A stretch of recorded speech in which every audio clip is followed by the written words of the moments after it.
Okay, here we have an instructional video of how to assemble your 510 kit, your 510 electronic cigarette. We're just going to take this, whether you have the complete kit or you have the basic kit, it doesn't really matter. Obviously, the things that we're going to speak about right now reflect for both of those type units. As you notice here, you open up one of these boxes, you're going to see your two batteries, you're going to see your atomizer heads. So let's just put that off to the side right there. Let's pull off the tray. Let's make sure everything is in the case, in the kit, the way it should be. Of course, you do have the wall charger, very simple to use. What's nice with this is Joyetech has added an LED light. That way when you plug this into the wall, it's kind of a troubleshooting tool where you know that this portion is working if you ever run into an issue and you're not sure what's going on, charging, whatever it might be. And speaking of that with charging, let's just tap onto this very quickly. This is where you screw the battery on. You just take the battery and you screw it clockwise. You don't have to kill it. You don't have to, over tighten. Once it will hit its point where it's charging, it's going to automatically show you right here. It's going to go from green to red. It takes about 45 minutes to charge one up. It's very easy. It is always recommended on these units that you have here, this point, the battery point that you have here, also the atomizer point, and let's not forget about the charger point. Clean these off whenever you can. Commonly, it's good to clean these every time you are changing them out, and at least hit this one about once a week. Usually just taking a dry Kleenex or whatever might do it. On this one, yes, it's okay, to kind of use a little bit of like rubbing alcohol, something of that nature. Even that, I almost feel uncomfortable saying that. I'm more pro of using anything that's food grade. Vodka or that type of an alcohol tends to do much better. Clear alcohol for cleaning something like this. But more commonly, when you're looking at this, as long as you're just using a Q-tip or a dry Kleenex, it's going to do very well for you. So that's one of the things when you are charging this up. You can leave the battery on the charger for as long as you want. You don't have to worry about any problems with the battery being left on there too long. It's not going to overcharge or anything of that nature. You have your cartridges. You have 5 of them in here. Commonly, these are pre-filled. It's just one of those prerequisites sometimes with Joyetech that they pre-fill it with their liquid as they're promoting that liquid. It is a China-based liquid. I personally suggest always using liquid made out of the USA, like Z e-liquid is. It is manufactured in the United States. And then there are a couple other suppliers that make some pretty fine e-liquids. So you're not just stuck with me, folks. Getting onto these right here, it's pretty simple. You just take one of your atomizers, and I'm taking that out of this piece that you see right here. I just took the atomizer out, and you're going to notice a little plastic part. You just take that off, a little rubber fitting there. This is now, just toss it, throw it away.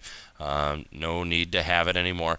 These are pre-filled with non-flavored, no nicotine e-liquid. So be aware when you first start using one of these systems, it might not taste like much of anything because you have to work that through that atomizer while you're actually doing it. So we are going to now take that atomizer and the battery, and we're going to screw it on together. It's very simple to do. Now we've got that screwed on. Last thing is to fill up your cartridge. So you have the cartridge, you have the polyfill right there. Take the e-liquid and just start filling it up. Usually on a brand new cartridge, it's going to take 8 or 9, 10 drops. Just keep on putting the drops in, maybe tap it a little bit in case there's an air bubble.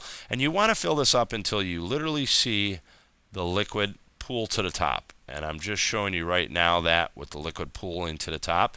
And it actually doesn't hurt not to put a lot, but maybe a drip or two right into the atomizer head that you have, right, the atomizer that you have there.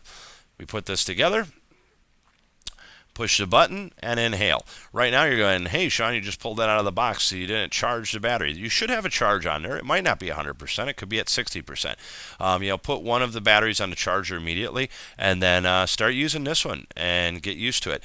One of the things that I would like to mention as far as electronic cigarettes go, a lot of people make a common mistake where they just kind of try to inhale or hotbox really hard. Hotboxing, I know people call it a lot of other different terminology. technology, but that's when you're just sucking way too hard. If you really suck hard on these units, commonly you might get a little bit of liquid on your lips, and that's because you're causing so much suction that before the unit has time to atomize that liquid into a vapor, you're actually surpassing that and bringing it up. Slow and long inhales is the way to go. So a nice slow inhale, bring it into your mouth as much as you can, and then drop it down into the lungs. And that's usually a very nice one.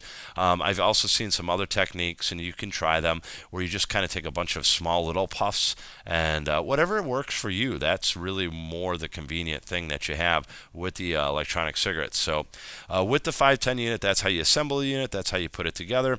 When your atomizer does go out on you, when it fails, it's going to either give you a burnt taste in the back of your mouth, and that's because there's wicking hidden within the very base of the atomizer, and it's a fiber wicking, and that gets burnt, and you can't get rid of that burnt taste. Another one is you just get excess leakage. Excess leakage and excess leakage is usually your cartridge.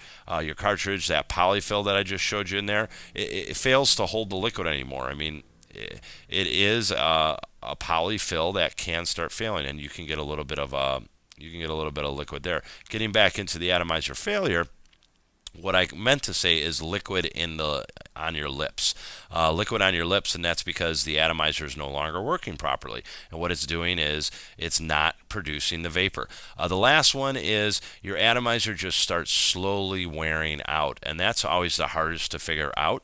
Hopefully you have another atomizer nearby that you can just swap on there and see whether it's working better for you.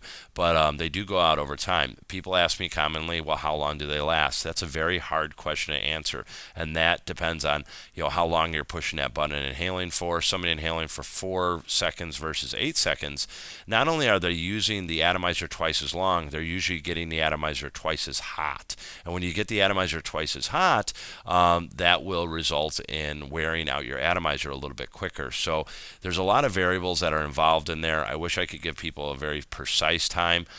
Usually with these units, 30 days or so should at least be good, if not longer. I've heard of some people where it's lasted them for months. It really depends on your habit, how often that you use it, and all of those different factors, and there are a lot of factors involved. As far as the battery life that you have here, folks, it can range from a couple hours, it can range down to 45 minutes. It depends on how much you're actually using it. So that's the 510 kit. That's how you put it together. That's how you fill it on up. If you have any other further questions, feel free to email me at any time.